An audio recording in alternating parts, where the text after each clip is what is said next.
Recording in progress. We are now being joined by Leah McCourt. We'll begin with a few questions from our media. Gabriel, your line is now live. Hello, Leah. Hello. Hi. So obviously, coming off a fantastic victory over another, up-and-coming prospect. Going into this fight now, what is your biggest goal in terms of making a statement in the ever-growing featherweight division? Every fight you want to make a statement and put on a good performance, and that's the same as this fight. I'm coming in, had a great camp, feeling good, and just want to perform on the night. That's always the goal, and it's a big platform. It's so amazing to be here in London. So excited, so feel so blessed to be in this position, and I'm just can't wait to fight night. Your profile has obviously grown doing the work at the desk for Bellator, and then of course getting a big victory, like I said. Have you felt just a growth in your profile, whether it be in social media, whether it be in media requests overall? I suppose I'm from my amateur career. I always did a lot of media. There was a lot of kind of media interest. I think it was because I'm I'm quite relatable. People can see I have a daughter. I'm a mum. I work hard, and I had a successful amateur career, and people have just kept following that. So it's kind of been constant throughout, and obviously it's great. It's great for me, and puts me in a good position. Like co-main event at Wembley, it's just I've only had 6 professional fights, and to be given this platform, it's definitely a dream come true. Okay, go ahead. Hey Lee, I wonder if we could just start with the fight itself. Jessica Borga is 1-1 in Bellator. She may not have the most imposing record, but all of her wins have come via finish. Just give us your thoughts on the matchup coming up. Yeah, I think Jessica's a tough opponent. It's in female MMA, the records don't always reflect the ability of the fighter, and she has got great finishes over good opponents, and her losses are to good opponents, the tough opponents. She's quite similar stylistically to me. She likes to close the distance, put it against the cage, and take it to the ground. And it's an interesting fight for me. I think it's going to be quite technical. Who's going to bring out the best? I think she could bring out the best in me, and whenever we get in those clinch positions, you make one mistake and you're on your back. But I just think I'll be one step ahead, and that's my game. That's what I'm used to, and I feel like I've had a really strong camp, and it could be a tough fight, but I'll always come out on top. You mentioned only having 6 fights, but it should also be said that you're on a 5-fight win streak, and it'll be 6 if you do get past Borga. You're ranked 5th in the weight class right now. Have you thought about where this win could put you? Because when you look at the women ahead of you, Kat seems like she's likely for the next title shot, and theoretically, you could be up there next year.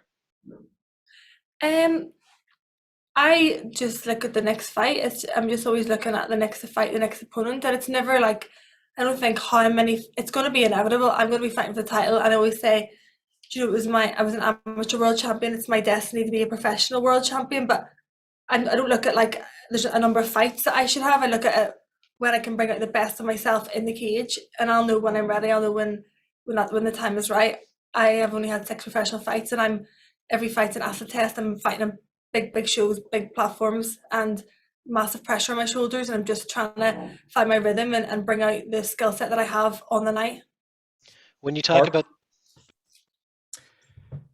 Leah, how are you doing? It's Mark Sterling here, BBC Sport in Belfast. Are you all right? I'm good. How are you? Good, thank you. I'm good. Leah, just wanted to come back. You mentioned there about your daughter and your role as a mother. I was just wondering, I saw your tweet earlier on about the parent-teacher meeting. How did it go? Oh, it's so good. Actually made me cry. The teacher said that she was such a lovely girl and had such a nice way about her and spirit, and nice to other kids, and that's like all I can ask for. I don't care if she gets everything wrong or everything right, and I just care about how she is as a person, and she's so special, and the teacher just reinforced that like they always do. Like she really is a special girl. Yeah, there's not much better than hearing somebody telling you how great your kids are. So there's not. Yeah. But I suppose you don't mind speaking about your role as a mother, and and the importance of your daughter. Do you think your daughter maybe gets does she understand exactly what mommy's away off to do?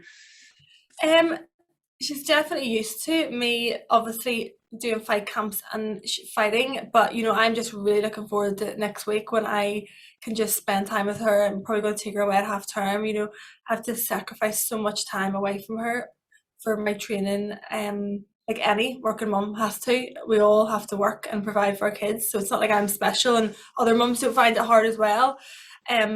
But yeah, she gets it, and I think she'd prefer me to be at home with her, but when she's older, she'll understand why I was training so hard all the time. Sean, go ahead.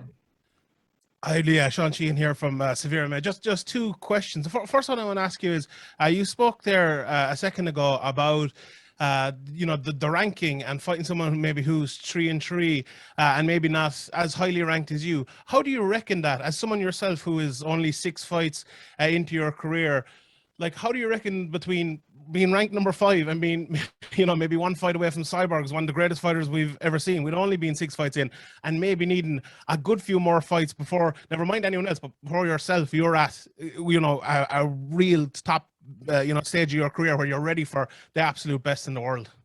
Yeah, like I totally agree, and that's the difficulty with women's divisions. There's not all these fighters that I can build my record with.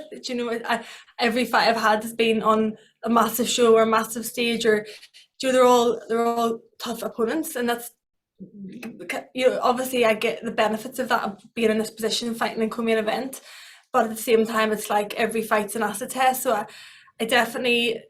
I know when I will be ready for the title fight, and I know that what I want to, again, I'm going to say it's not about how many fights I need, it's when I can bring out the best of me in the fight, and when I can relax and show and flow and just feel comfortable, which again, I only had 6 professional fights, so yeah, it's a difficult position to be in, but again, I'd fight anyone, so I'd fight in the car park if they were paying me. I just ask you as well about Northern Irish MMA. It's a really great time for Northern Irish MMA. As we know, James is going to be headlining the card coming up. Paul Hughes is a huge headlining fight as well. John McColgan is champion over in Cage Warriors as well. And you've been, obviously a great proponent for MMA up the north of Ireland as well. How proud are you to be with that kind of group of people? And, in the big fight in a co-main event here as well this weekend, how proud are you to be a Northern Irish woman doing well like all the rest of the guys as well? Yeah, Joe was my main training partner for years, and I'm best friends with his wife, and I was so happy to see him win the title. I was so delighted. And then Paul Hughes is unbelievable. I've trained with him. All these guys, we've all came up together, all training together in the same clubs, sparring. We all go about different gyms, and they've definitely all motivated me. I watch Joe's fight and Paul's fight, and you just look at the level and the skill level that they bring on the night. And Joe's always been a big inspiration to me, his work ethic and how he can perform and show up, and his mindset. So proud of those boys as well. It's just great to see that, yeah, the North is flying high in MMA. Santiago. Hi, Leah. Greetings from Amsterdam, and thank you for the time. I spoke to you after your beautiful win against Janae Harding, and I asked you where you would like to fight next, and you answered Dublin or London. That wish is granted. How much does it mean for you to be in the European time zone again? This makes your fight week routine way better, right? Yeah, so much nicer, so much more relaxed, and it's just so exciting to be part of the Bellator London card. It's the first Bellator card back in London, Ireland since the pandemic, and I was meant to fight in London back in May.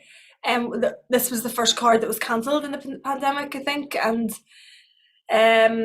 definitely again feels like a dream come true. To feel so fortunate to be in this position and to be on such a big fight night. I'm so excited for MVP and Leah rematch too. I remember watching the first one, never mind fighting just before them. So it's special. It's going to be a special night. Coral. Hi, Leah. How are you? Hi. Good. I was just wondering, what's your confidence like going into this fight? It's you're on the co-main card. It's a huge event for you. So how's your confidence going into this fight? I'm always confident. I always believe in myself. You know, I'm just gonna have a great camp. It comes down to the work I've done and the hours and hours and hours I've done in the gym, and that will show. It always does show on the night. You know, you can do whatever you want outside the cage, but I believe I work harder and put more in than anyone, and it always shines through. I feel like I'm going to be one step ahead in every position. You know, whether it's clinching, striking, no matter where it goes. I have that experience in deep water in the gym. I every week in, week out, and I always am going to just believe that I'll get the win. It's always my mindset that no matter what position I'm in, no matter who I'm fighting, you can find a way to win, and that'll be.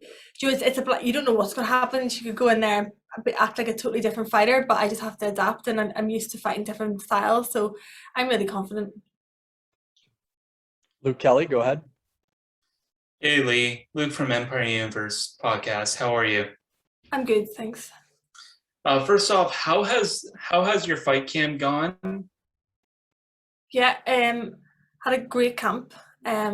Pretty injury free for a change, and been back doing a lot of work with my head grappling coach, Sebastian Torres. Kind of going back to my A game, what I like doing, and just really leveling up in that area. You know, you can't progress in every single area massively every camp. You just have to focus on bits at a time, and I've just trying to improve every day and piece everything together and make it flow. And I felt this is probably one of the best camps I've had in a long time. You know, like you spoke very highly about Jessica. Would you say that she has been the most dangerous opponent that you've had so far? I don't know. Like, I suppose your next opponent's always your most dangerous opponent. You know, I fought some top girls like Manon Farrows and doing amazing in the UFC. Now I've fought two-time Olympic judokas. I've fought, you know, all different people stylistically, and I'll not know until I get in there, until the fight happens. But all these girls are tough. Every fight's going to be, you know, a test, and nothing's going to be easy at this level. Mark, go ahead.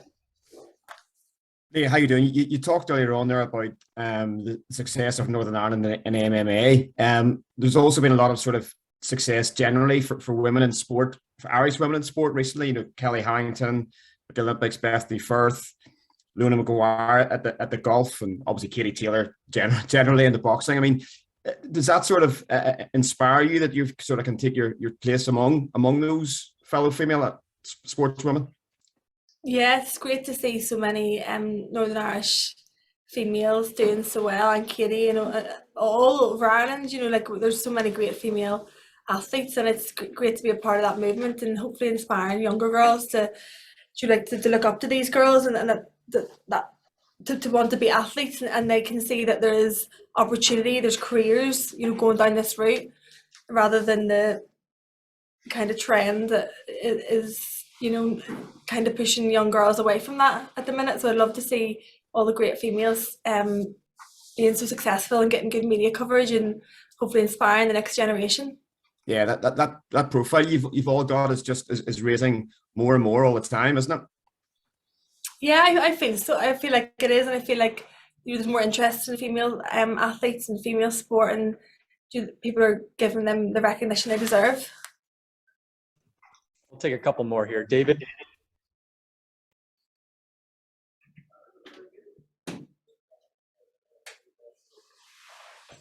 David, go ahead. All right, we'll move on here. Kobe, go ahead. Hi, Leah Kobe from the Pro Sports Podcasters in Canada. Good to meet you. Hi. Now, you're facing Jessica Borga, and all of her professional wins have come in the first round. Do you expect her to come out extremely aggressive as a result of that? I don't know. Her last fight, she didn't come out too aggressive. I think she'll probably be wary again of my clinch game. Maybe it does depend on the night, doesn't it? It just depends what way she's going to come out. But whether she's aggressive or whether she's not, I'm prepared for both. Bobby, go ahead. Hi, Leah. Bobby from MMA UK. So obviously this is a huge opportunity for you. You're going to be in the co-main event, not just that, in London as well, which is going to be huge. You'll definitely have the crowd behind you. How much are you looking forward to that walkout, and sort of how are you going to go about dealing with, the pressure of having all those people supporting you in the crowd? It's, to be honest, like whether there's 10,000 in the arena or nobody, like the only focus is my opponent, and I can take in the crowd after the event. And obviously Dublin's different. When you walk out in Dublin, it's just crazy. But I definitely I'm used to it. Every fight I've had has been on big stages. I don't know what it's like not having all this craziness, and pressure surrounding it. So but this time I really want to enjoy it and take in this experience and just enjoy the position I'm in. And I'm always like laser like focused on the night. I just go into the zone. I'll definitely, take it in afterwards, celebrating. It's great to hear. Best of luck on the night. Thanks. And last one here, Mark, go ahead.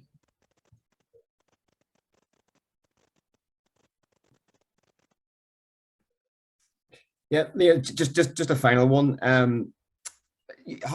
Just I suppose a touch again on the preparations for the fight. I know there's maybe some complications or some challenges in the preparations for your last fight. Has it been a bit smoother this time? Yeah, definitely. I've been, my camp's been consistent. This time I have had less injuries and a lot more mat time, and I feel a lot more comfortable and definitely prepared going into this. So, I still showed up and fought in that last fight, but definitely the circumstances weren't ideal.